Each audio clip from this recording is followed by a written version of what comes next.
Hello everyone, हम विराजन में online class में पिछला जो हमारा टॉपिक था वो था सिंधु सभ्यता है, उसके आर्थिक जीवन हम पढ़ रहे थे। आर्थिक जीवन में भी हमने तीसरा जो पॉइंट है वो पढ़ेंगे व्यापार और वाणिज्य। व्यापार वाणिज्य आंतरिक और बाहरी दोनों, या हम कह सकते हैं कि आंतरिक और विदेशी दोनों तरह से व्यापार होता था सिंधु सभ्यता का। आंतरिक व विदेशी व्यापार, विदेशी दोनों प्रकार के व्यापार उन्नत अवस्था में था। ये मेसोपोटामिया आदि जो सभ्यताएं हैं वहाँ के लोगों से सिंधु सभ्यता के लोग व्यापार करते थे। मेसोपोटामिया के लोगों के द्वारा सिंधु वासियों के लिए मेलुहा शब्द का प्रयोग किया गया। मेलुहा सिंधु वासियों को कहा जाता था, मेलुहा शब्द का प्रयोग किया गया। विभिन्न प्रकार के जो रत्न, कीमती पत्थर, धातुएं आदि का व्यापार करते थे सिंधु सभ्यता के लोग। ये तांबा है, गणेश्वर से प्राप्त किया जाता था। चांदी ईरान को अफगानिस्तान से, सोना मैसूर कर्नाटक, वर्तमान कर्नाटक है वहां से सोना मंगवाया जाता था। इसके अलावा जो कीमती पत्थर है गुजरात और महाराष्ट्र से प्राप्त होते थे। तो इस तरह से ये सिंधु सभ्यता के लोग विभिन्न स्थानों से विभिन्न प्रकार की जो धातुएं हैं वो प्राप्त करते थे।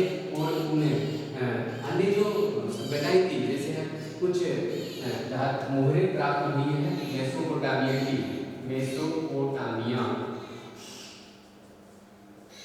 तो 24 जो मोहरें प्राप्त हुई है उन मोहरों से पता चलता है कि सिंधु सभ्यता के लोगों का व्यापार मेसोपोटामिया में था।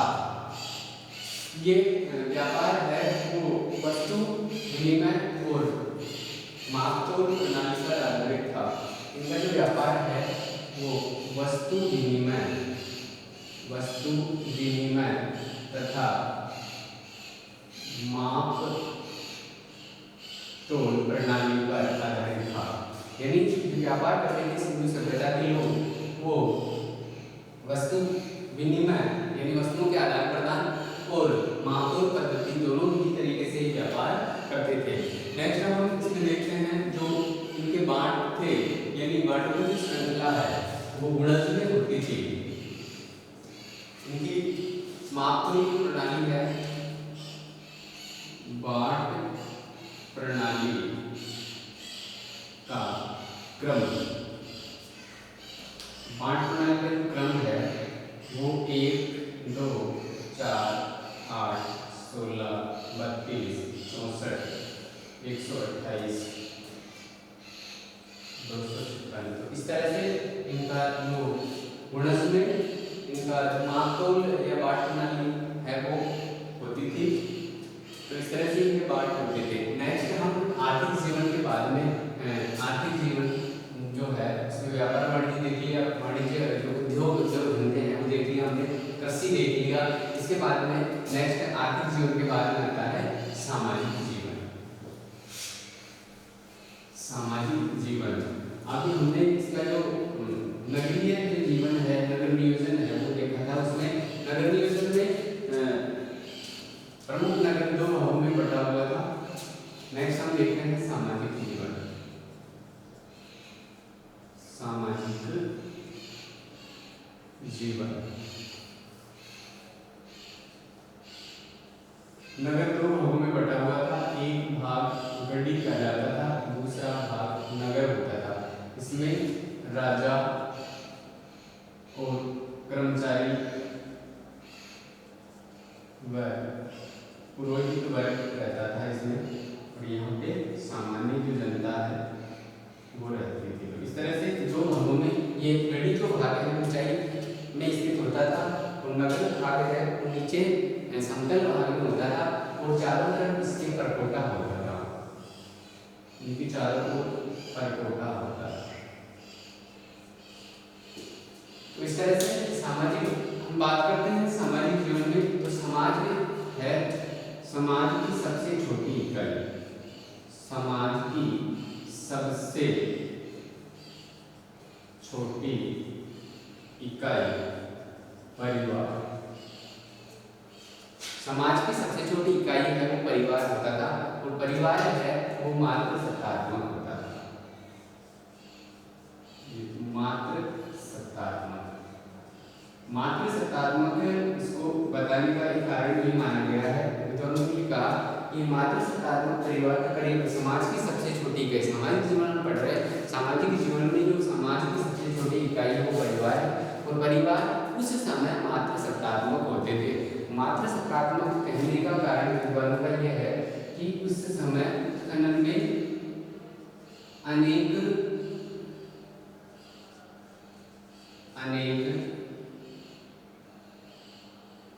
मूर्तियां, मात्र जो मूर्तियां हैं, स्त्रीलिंग मूर्तियां हैं, वो मिली है यहाँ पर मातृ देवी की मूर्तियां। मात्र सत्तात्मक कहने का कारण है मातृ देवी की मूर्तियां। बहुत बड़ी मात्रा में ये मातृ देवी की मूर्तियां मिली है, इस कारण ये कह सकते हैं कि परिवार उस समय मात्र सत्तात्मक रहा होगा। हम बात करें स्त्री पुरुष, जो स्त्री पुरुष दोनों है उस समय आभूषण प्रेमी थे, और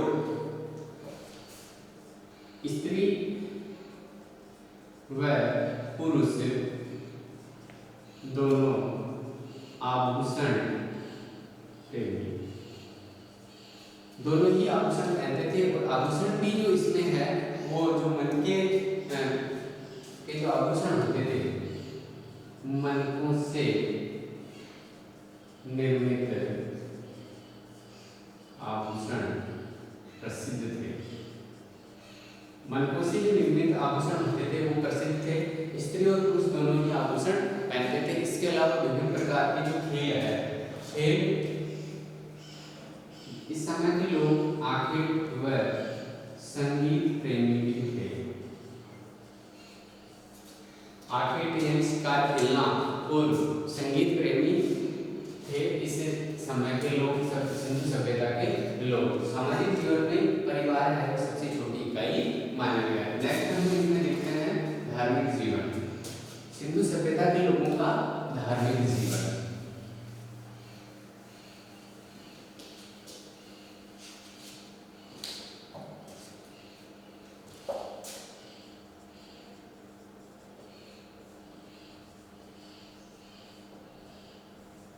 सिंधु सभ्यता के लोगों का धार्मिक जीवन है, इसमें पहला आता है वृक्ष, जल और पशु।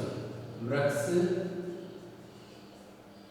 जल व पशु पूजा। हम कह सकते हैं सिंधु सभ्यता के लोग प्रकृति प्रेमी थे और प्रकृति की पूजा करते थे विभिन्न रूपों में। वृक्ष को पूजते थे, जल को पूजते थे और पशु पूजा। हम बात करें सिंधु सभ्यता की इस धार्मिक जीवन की, तो सबसे बड़ी जो देन है वर्तमान में, सबसे बड़ी देन जो है सिंधु सभ्यता की वो धार्मिक जीवन है। हम कह सकते हैं कि धर्म के क्षेत्र में सिंधु सभ्यता के लोगों ने वर्तमान विश्व को बहुत कुछ दिया है। वर्तमान में वृक्ष, जल, पशु इन सबको जो पूजा जाता है वो धार्मिक जीवन है। वो कहाँ से लिया? हमने सिंधु सरस्वती सभ्यता से लिया है। तो ये सिंधु सभ्यता के लोग वृक्ष, पेड़ों को पूजते थे, जल को पूजते थे, जल के स्रोतों की पूजा करते थे। इसके अलावा पशु पूजा भी ये करते थे। इनका जो मानना था, ये वृक्षों की पूजा करते थे। इनका मानना था कि वृक्षों में पवित्र जो आत्मा है, पवित्र आत्मा का निवास, ये इनका मानना था कि वृक्षों में पवित्र आत्मा का निवास होता है, इसलिए ये वृक्षों की पूजा करते थे। सिंधु सरस्वती की सभ्यता प्राचीन जो धर्म है, धर्म के क्षेत्र में बहुत महत्वपूर्ण देन मानी गई है। इसके अलावा मातृ देवी की उपासना, मातृ देवी की उपासना, एक है पशुपति शिव, पशुपति शिव की उपासना, लिंग की उपासना, लिंग की उपासना,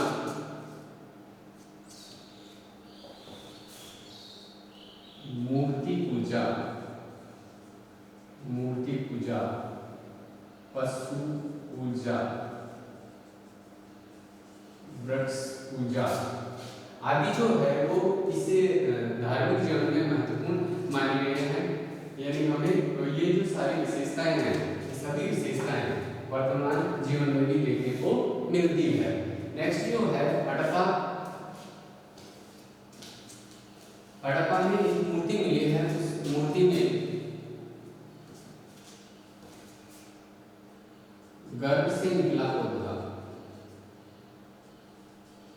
गर्भ से निकला पौधा, ये हड़प्पा से एक मूर्ति मिली है मातृ देवी की। उसमें गर्भ से निकलता हुआ एक पौधा दिखाया गया है। ये मातृ देवी की जो मूर्ति है उसमें दिखाया गया है। एक पुरुष है, एक पुरुष पद्मासन अवस्था में है और एक पुरुष है पद्मासन, पशुपति शिव, ये पद्मासन अवस्था में है और इनके चारों ओर विभिन्न प्रकार के जो जानवर है वो विचरण कर रहे हैं। तो इनको कालांतर में पशुपति शिव के रूप में मान लिया गया। विभिन्न प्रकार के हाथी, बाघ, भैंसा, गेंडा और हिरण है, विभिन्न प्रकार के जानवर है। इस पशुपति जो व्यक्ति है उसके चारों ओर विचरण कर रहे हैं। कालांतर में इसको शिव का रूप माना गया। तो इस तरह से विभिन्न प्रकार की जो धार्मिक जीवन में पूजा जो पद्धतियां मिलती है वो सिंधु सभ्यता की देन मानी गई है। नेक्स्ट हम देखते हैं इसमें दूसरा है वो है तप योग यज्ञ। तप योग व यज्ञ, विभिन्न प्रकार की जो वेदियां प्राप्त हुई है, अग्निकुंड और वेदिकाएं प्राप्त हुई है, उससे भी पता चलता है कि सिंधु सभ्यता के लोग यज्ञ, हवन, तप योग आदि से परिचित थे और वर्तमान में भी ये मिलता है। तो हम अग्निकुंड और वेदिकाओं के जो अग्निकुंड व वेदिकाएं कालीबंगा से प्राप्त हुई है। विभिन्न प्रकार के अग्निकुंड और वेदिकाएं कालीबंगा से प्राप्त हुई है और इन वेदिकाओं या अग्निकुंड में कुछ हड्डियों के अवशेष भी मिले हैं। तो इस बात के प्रमाण है कि जब यज्ञ आदि क्रियाएं होती थी, आदि अनुष्ठान होते थे, तो इन अनुष्ठानों में पशु बलि दी जाती थी। इस तरह से अग्निकुंड और वेदिकाओं के अवशेष है वो कालीबंगा से प्राप्त हुए। इसके अलावा मोहनजोदड़ो, हड़प्पा, लोथल आदि में भी ये प्राप्त हुए हैं। नेक्स्ट हम बात करते हैं इसी में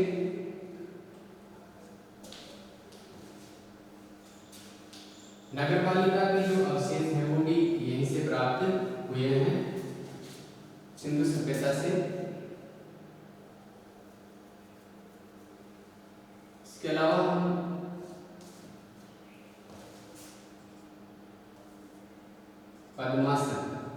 पद्मासन में योगीश्वर की मूर्ति, यानी ये व्यक्ति तब तक योग कर रहा है, योग अवस्था में है, तो एक योगी की जो है वो मूर्ति मिली है पद्मासन की अवस्था में। इसके अलावा मुहरों पर एक श्रृंगी, मुहरों पर एक श्रृंगी वृषभ, एक श्रृंगी जो वृषभ है उसकी आकृति मिलती है, कुबड़दार बेल है, वृषभ कुबड़दार बैल, हाथी आदि जो पशु है वो अंकित है मोहरों पर।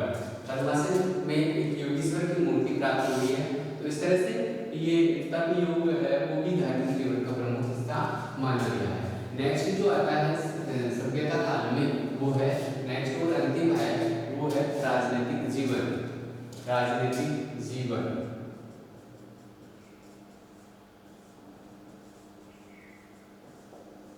राजनीतिक जीवन सभ्यता सिंधु सभ्यता के लोगों का तो मूल रुचि राजनीति में नहीं थी, उनकी मूल जो रुचि है वो व्यापार में थी।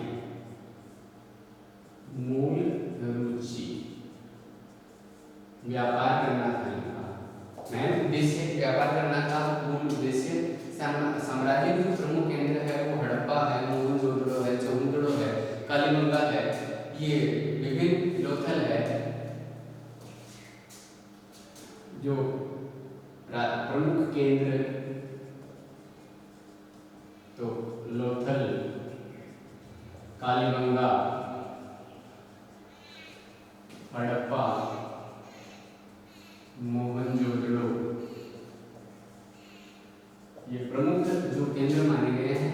नगर पालिका के अवशेष भी मिलते हैं, यहाँ से नगर पालिका के अवशेष प्राप्त होते हैं इस सभ्यता काल में, सिंधु सभ्यता में। इसके अलावा शांति प्रिय लोग थे, युद्ध के कोई लेख नहीं मिलता, शांति प्रिय लोग थे।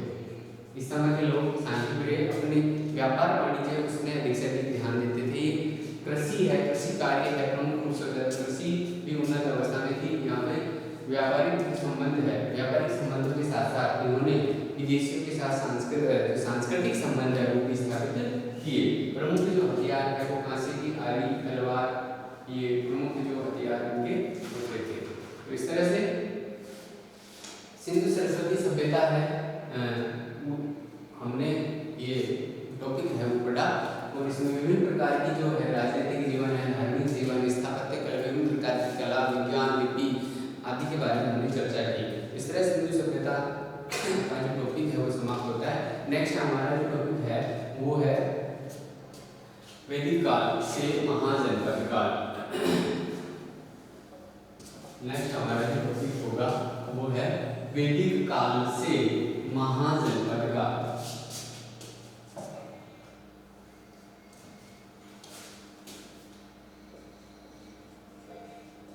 वैदिक काल से महाजनपद काल,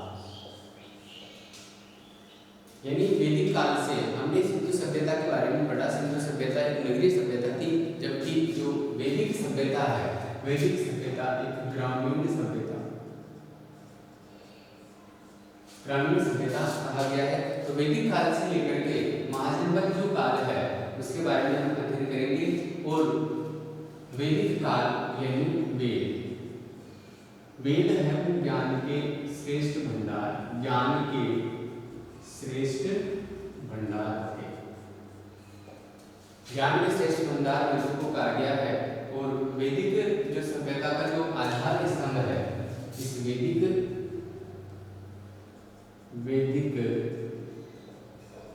सभ्यता का आधार वेदों को कहा गया। हम वेदों के बारे में पढ़ चुके हैं, विभिन्न प्रकार के वेद, 4 वेद है।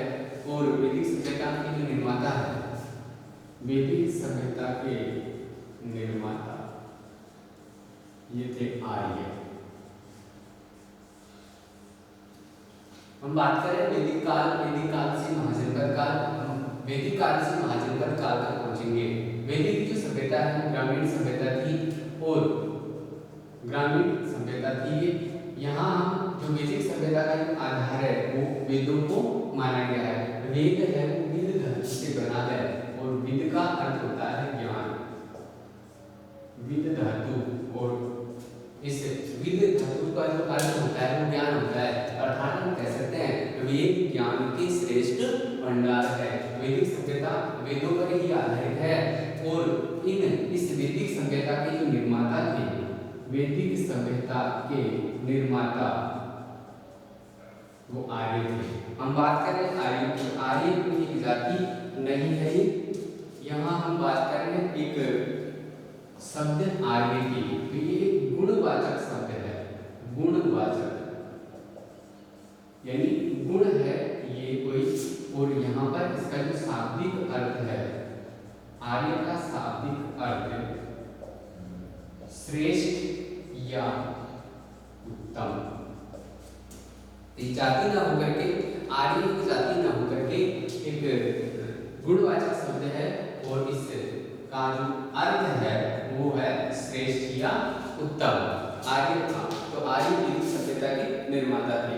अब ये जो वेद लिखे गए, इन वेदों की जो भाषा है, हम कहते हैं वेदों की भाषा, वेद संस्कृत में लिखे गए।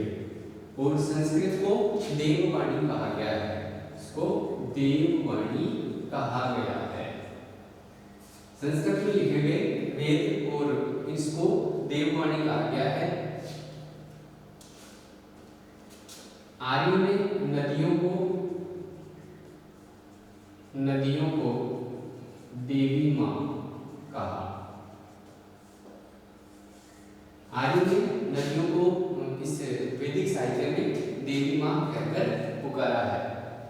इसके अलावा सिंधु सभ्यता और जो वैदिक सभ्यता है उसका जो भौगोलिक क्षेत्र है, सिंधु सभ्यता, सिंधु सभ्यता व वैदिक सभ्यता, सिंधु सभ्यता व वैदिक सभ्यता का भौगोलिक क्षेत्र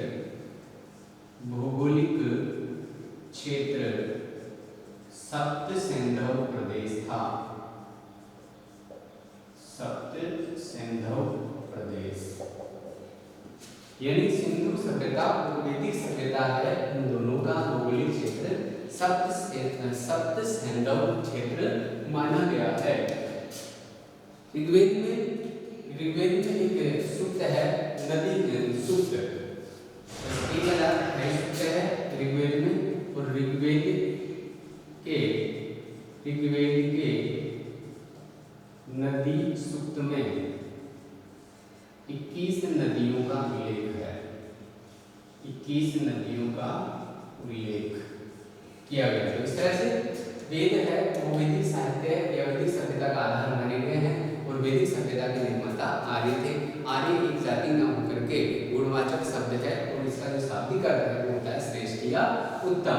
वेद जो संस्कृत भाषा में लिखे गए थे, और इस संस्कृत भाषा को उस काल में, वैदिक काल में देववाणी के नाम से जाना जाता था। आर्यों ने नदियों को देवी माँ कहा, और जो सिंधु सभ्यता और वैदिक सभ्यता है उसका भौगोलिक क्षेत्र है वो सप्त सिंधु प्रदेश था। ऋग्वेद के नदी सूक्त में 21 नदियों का उल्लेख मिलता है। नेक्स्ट जो हम देखते हैं वो है भाषा और साहित्यिक समृद्धता। तो वैदिक साहित्य या वैदिक काल में भाषा कौन सी थी और साहित्य किस तरह से समृद्ध अवस्था में था। तो इसमें इसी का पॉइंट है भाषा एवं साहित्यिक समृद्धता। भाषा एवं साहित्यिक समृद्धता। भाषा एवं साहित्यिक समृद्धता। वेदों की जो भाषा अभी हमने पढ़ा, वेदों की भाषा है वो संस्कृत थी। वेदों की भाषा संस्कृत थी और इसे देववाणी थी। तो वेदों की भाषा संस्कृत, लिपि ब्राह्मी। तो वेदों की भाषा यानी वेद लिखे गए संस्कृत भाषा में, और इनकी जो लिपि थी वो थी ब्राह्मी लिपि में ये वेद लिखे गए थे। एक यूरोपीय इतिहासकार मैकडोनाल्ड ने भी इस जो लिपि है ये ब्राह्मी लिपि है इसकी प्रशंसा की है। मैकडोनाल्ड ने लिपि की प्रशंसा की, और इसकी जो पुस्तक है वो है हिस्ट्री ऑफ संस्कृत लिटरेचर। ये पुस्तक है इसकी, और इसमें जो ब्राह्मी लिपि है उसकी प्रशंसा की है मैकडोनाल्ड ने। अब वेदों को संहिता भी कहा गया है। वेदों को संहिता कहा गया है वेदों को। संहिता क्या होता है, जो उस समय के ऋषि मुनि थे, उन ऋषि मुनियों ने जो ज्ञान था उसको लंबे समय तक उसका ज्ञान का लंबे समय तक साक्षात्कार करना, और साक्षात्कार करके उस ज्ञान को वेदों में लिख दिया। तो वेदों में लिखने के बाद में उसको संहिता कहा गया।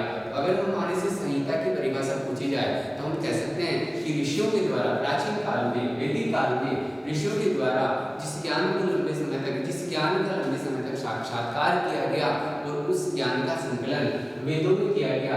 वेदों में संकलित होने से उसे संहिता कहा गया। वेदों को श्रुति भी कहा गया है। वेदों को श्रुति भी कहा गया है। श्रुति यानी इनको मौखिक रूप से एक व्यक्ति से दूसरे व्यक्ति तक पहुंचाया जाता था। ज्ञान को मौखिक रूप से अगर आदान प्रदान किया जाए तो वो श्रुति कहलाता है। तो इस तरह से वेद श्रुति भी कहलाते हैं। नेक्स्ट हमने देखा था वेद चार हैं, चार वेदों के बारे में। तो मैकडोनाल्ड की जो पुस्तक है हिस्ट्री ऑफ संस्कृत लिटरेचर, उसमें जो लिपि थी ब्राह्मी, उस लिपि की प्रशंसा मैकडोनाल्ड ने की है। नेक्स्ट जो हम देखते हैं वेद चार है। वेद वो चार हम पढ़ चुके हैं, वापस नहीं पढ़ेंगे। ऋग्वेद सबसे प्राचीन वेद है ये, फिर है सामवेद, फिर है यजुर्वेद और फिर है अथर्ववेद। इस तरह से चार वेद। अब ऋग्वेद है उसमें 10 मंडल है, 1028 सूक्त है और 10,598 उसमें ऋचाएं मंत्र हैं। इस तरह सामवेद की बात करते हैं, इसमें 1801 मंत्र है। इसमें 1801 मंत्र, जिनमें से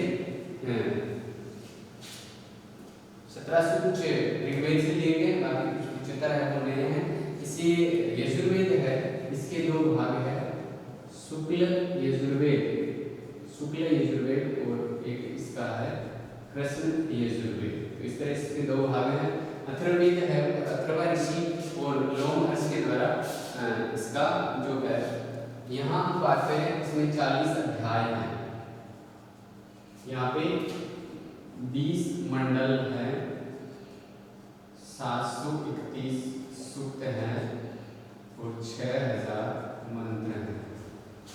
यहाँ पे 10 मंडल ऋग्वेद में, 1028 सूक्त और 10,598 मंत्र हैं। तो इस तरह से ये जो वेद है वो चार है। चारों के बारे में हमने जानकारी प्राप्त कर ली। कौन सा क्या हमें जानकारी, इसका जो अंतिम जो अध्याय है, इसका अंतिम अध्याय वो है ईशोपनिषद। ये अंतिम अध्याय है अथर्ववेद का और ये अध्यात्म से संबंधित है। तो इस तरह से वेद चार है, चारों के बारे में हमने अध्ययन किया। नेक्स्ट हम देखते हैं पुराण। वेदों के अलावा अन्य जो साहित्य है वो है पुराण। पुराणों की कुल संख्या वैसे 18 है। कुल पुराणों की संख्या कुल है 18।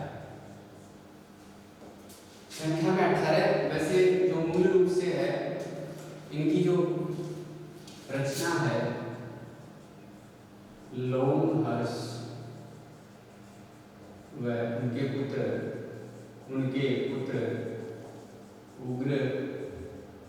उग्रसर्वा के द्वारा इनकी जो रचना हुई दूसरी से तीसरी शताब्दी में इनकी रचना हुई। तो पुराण है संख्या में 18, दूसरी से तीसरी शताब्दी में, और इनसे जो जानकारी मिलती है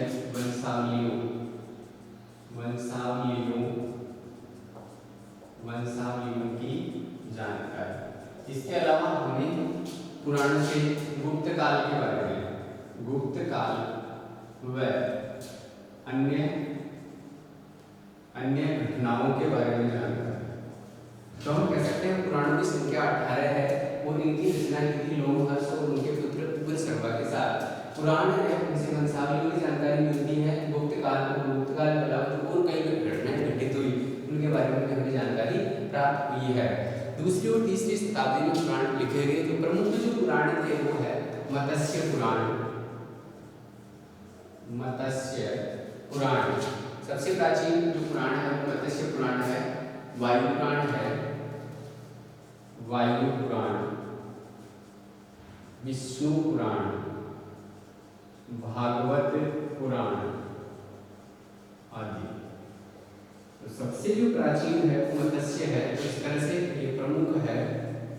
पुराण का जो नाम है वो दिए गए हैं।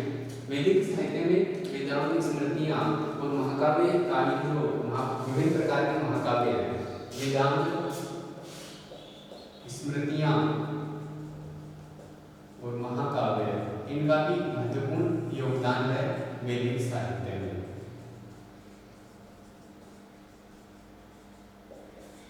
वेदांत 6 पढ़ चुके हैं, स्मृतियों के बारे में पढ़ चुके हैं हमने, महाकाव्य जो प्रमुख है रामायण और महाभारत के बारे में भी हम पढ़ चुके हैं। वेदांत 6 है, स्मृतियाँ विभिन्न जो है स्मृतियों के बारे में हम अध्ययन कर चुके हैं।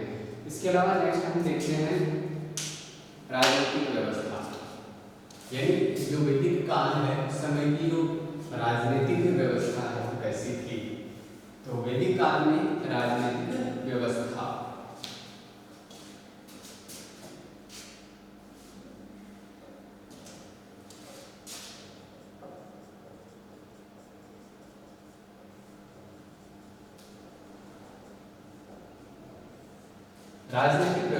राजनीतिक व्यवस्था की बात की जाए तो यहाँ सबसे छोटी इकाई है कुल।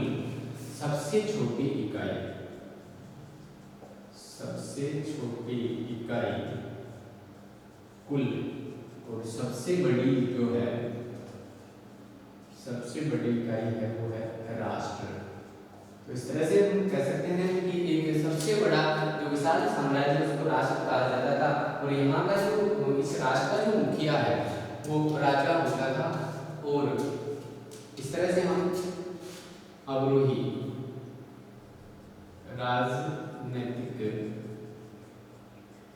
संस्थाएं अवरोही क्रम में सबसे जो बड़ी है वो राष्ट्र है, और उससे छोटा है जन। सबसे बड़ा है राष्ट्र, फिर है जन, फिर है विश्व, और विश्व से छोटा है ग्राम, और ग्राम से छोटा है कुल। तो इस तरह से सबसे बड़ा राष्ट्र से राष्ट्र अनेक जनों में बटा हुआ था। जन के विभिन्न भाग थे, विश्व, और विश्व ग्रामों से मिलकर बनता था, और जिसमें अनेक कुल होते थे। तो इस तरह से ये अवरोही क्रम की संस्थाओं का, और इसके अलावा उनके जो मुखिया है, मुखिया राष्ट्र का होता था राजा, जन का होता था गो। वर्तमान में हम कह सकते हैं राष्ट्र देश हो सकता है, जन है वो राज्य हो सकते हैं, विश्व है वो जिले हो सकते हैं। तो यहाँ इनका जो है विस्पति, ग्राम का होता था ग्रामणी, और कुल का होता था कुलुप। इस तरह से प्रमुख जो अधिकारी है, मुखिया है, इन इकाइयों के होते थे।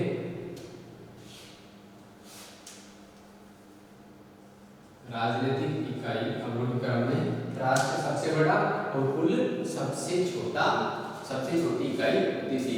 राजा का पद यहाँ पे वंशानुगत होता था। राजा है वो वंशानुगत, राजा वंशानुगत होता था, लेकिन उसको राजाभिषेक के समय जनता की भलाई की जो है उसकी शपथ लेनी पड़ती। राजाभिषेक के समय यहाँ वंशानुगत है, परंतु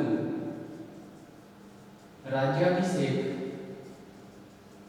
में प्रजाहित की शपथ, अर्थात हम कह सकते हैं कि राजा का जो पद है वो वंशानुगत होता था, लेकिन वो जब उसका राज्याभिषेक होता था तो उसको प्रजाहित की शपथ लेनी पड़ती थी। अर्थात हम यहाँ ये भी कह सकते हैं कि जनता राजा को हटा भी सकती थी। तो इस तरह से राजा को कुछ विभिन्न प्रकार के कर जनता से प्राप्त होते थे नगद के रूप में, और वो कर बलि कहलाते थे। जनता द्वारा प्राप्त कर बलि, जो जनता राजा को कर देती थी वो बलि कहलाते थे। और इस समय वैदिक काल में प्रमुख 5 जन थे। जन। तो सबसे बड़ा राष्ट्र जन 20 ग्राम और कुल सबसे छोटी इकाई कुल और सबसे बड़ी इकाई है वो राष्ट्र होती थी।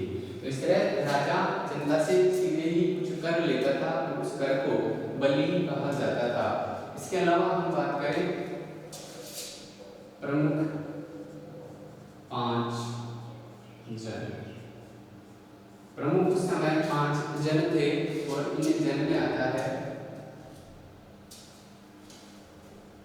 अणु, यदु, तुर्वस, अणु, यदु, तुर्वस, पुरु, व ध्रुवीय। ये 5 जो जन थे। इसके अलावा 5 जन और थे। तो एक वैदिक काल में घटना है युद्ध के बारे में जानकारी हम प्राप्त करेंगे। दशराज्य युद्ध। ये दशराज्य युद्ध है वो वैदिक काल में लड़ा गया प्रमुख युद्धों में से एक था दशराज्य युद्ध। और यहाँ पर जो दशराज्य युद्ध, पहले हम 5 जनों की बात करें, अणु, यदु, तुर्वस, पुरु और ध्रुवीय, ये 5 प्रमुख जन थे। इसके अलावा दशराज्य युद्ध जो लड़ा गया वो भरत जन के राजा सुदास और 10 जो जन थे उस 10 जन का एक संघ था। उस संघ के राजाओं के मध्य और भरत जन का जो राजा था, भरत जन के राजा सुदास, भरत जन के राजा सुदास तथा 10 जनों के संघ के मध्य ये युद्ध लड़ा गया दशराज्य युद्ध। और इसमें सुदास विजयी हुआ। सुदास विजयी हुआ इस दशराज्य युद्ध में। कारण ये था दशराज्य युद्ध का कि इसने जो सुदास था उसने एक पुरोहित का जो पद है विश्वामित्र को हटा दिया। यानी सुदास ने पुरोहित पद से विश्वामित्र को हटाकर वशिष्ठ जो है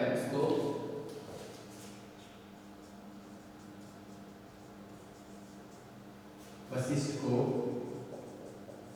पुरोहित बनाना, ये इसका कारण है दशराज्य युद्ध का कारण। दशराज्य युद्ध भरत जन के राजा सुदास तथा 10 जनों के संघ था, संघ के मध्य युद्ध लड़ाई गया इसमें सुदास विजयी हुआ।